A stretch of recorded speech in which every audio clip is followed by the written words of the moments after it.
Olá e seja bem-vindo à nossa quarta aula do curso Prudência entre Lobos, né? E agora a gente vai falar sobre a relatividade que as pessoas têm feito hoje em dia sobre aquilo que é mal, né?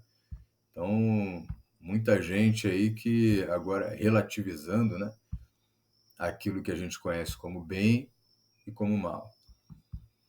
Então, ó, mas o que é o mal? Será que o mal é relativo? Então, o que que a Bíblia fala sobre isso, né? Será que aquilo que é ruim, né, ou assim, aquilo que é errado, melhor dizendo, aquilo que é errado para um também é errado para o outro? Ou a gente pode, de repente, né, amenizar aí a situação, dependendo do contexto? Vamos ver o que que a Bíblia fala sobre isso. Por quê? Porque a Bíblia é o livro que o Senhor deixou dentro da nossa fé, e cada um deve ter essa experiência, né? Você pode falar assim, mas e o Alcorão, né? E outros livros aí existentes, e o Evangelho segundo fulano, ciclano? Vamos ver, né? A gente tem que ir à prática para poder entender se realmente aqueles ensinamentos eles são produtivos, eles são edificantes, né? Se vão produzir resultado na nossa vida ou não. Então, aqui, ó, o que a Bíblia fala sobre isso? Ó, todo aquele que pratica o pecado também transgride a lei, porque o pecado é a transgressão da lei. Então, aquilo que é errado, né, que a Bíblia apresenta como pecado, né, utilizando esse termo pecado, que agora aí é até um termo onde o pessoal zomba, né? Ah, pecado, isso aqui é pecado, e aí brinca, zoa e tudo mais. Mas a Bíblia, ela trata com muita seriedade essa questão, porque o pecado é o erro, né?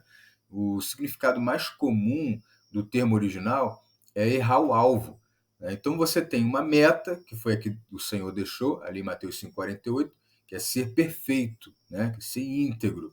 É você alcançar aí tudo aquilo que o seu entendimento te dá condições para alcançar, né? Entendimento e graça, né? E quando a graça não for suficiente, buscar ainda mais graça, que é o poder de Deus para que você possa executar aquilo que Deus ordena na sua palavra, né?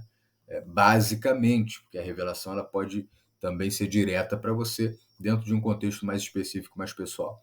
Então, ó, o pecado ele é o quê? Basicamente, é a transgressão da lei. Que lei? Os 10 mandamentos.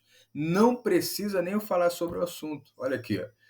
Primeiro, não terás outros deuses além de mim, não farás para ti nenhum ídolo, não tomarás em vão o nome do Senhor teu Deus em vão, o nome do Senhor teu Deus, pois o Senhor não deixará impune quem tomar o seu nome em vão. Lembra-te do dia do sábado. Por que, que esse ficou em evidência?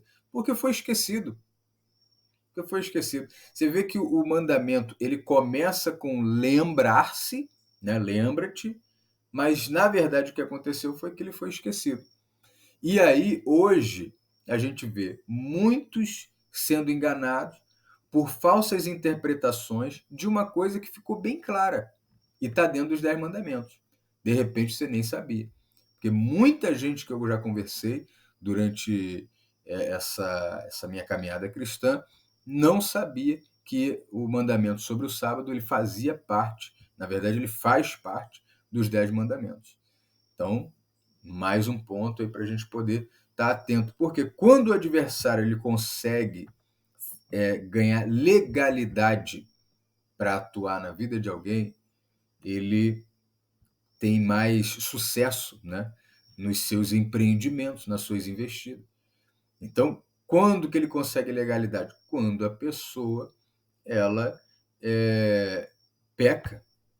E peca não porque comete um pecado, mas ela vive na prática.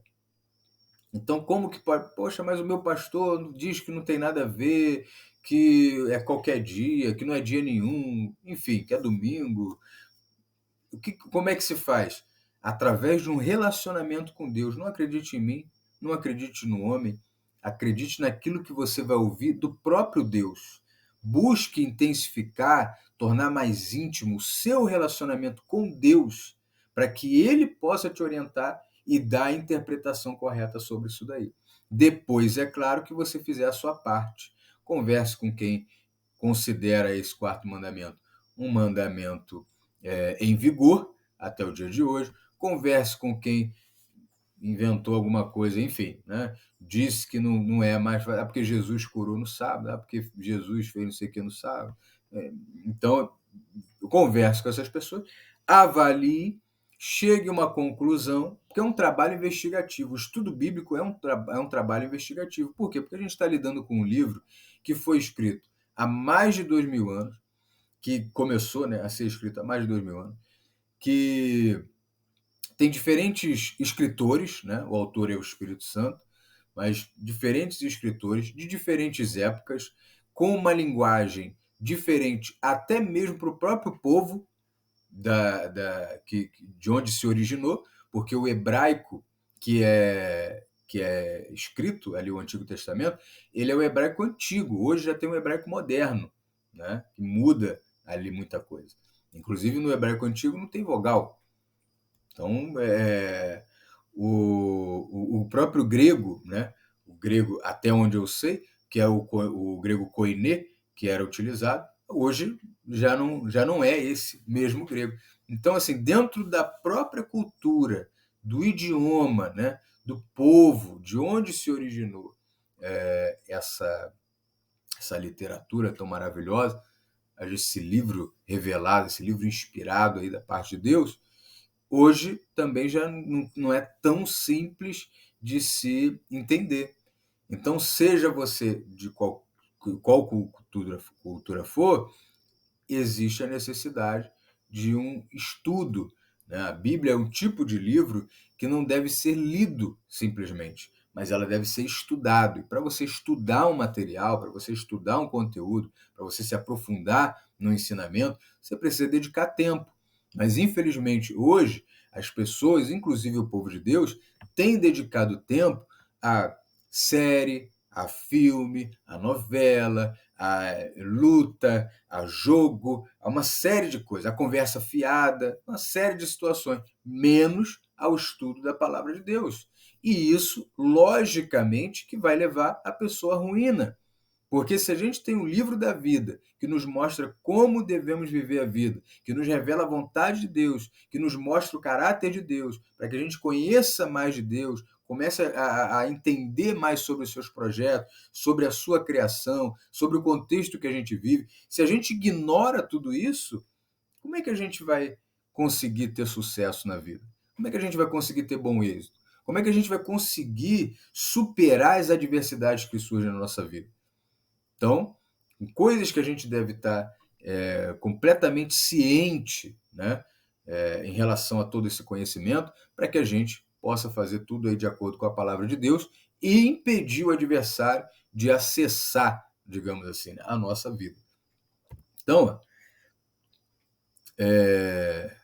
todo aquele que pratica o pecado também transgride a lei, porque o pecado é transgressão da lei, né? Então, tudo é energia.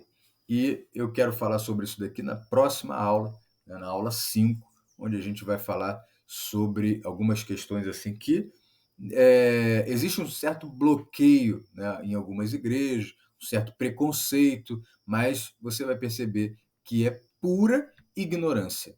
Pura ignorância. Nos vemos lá. Até a próxima.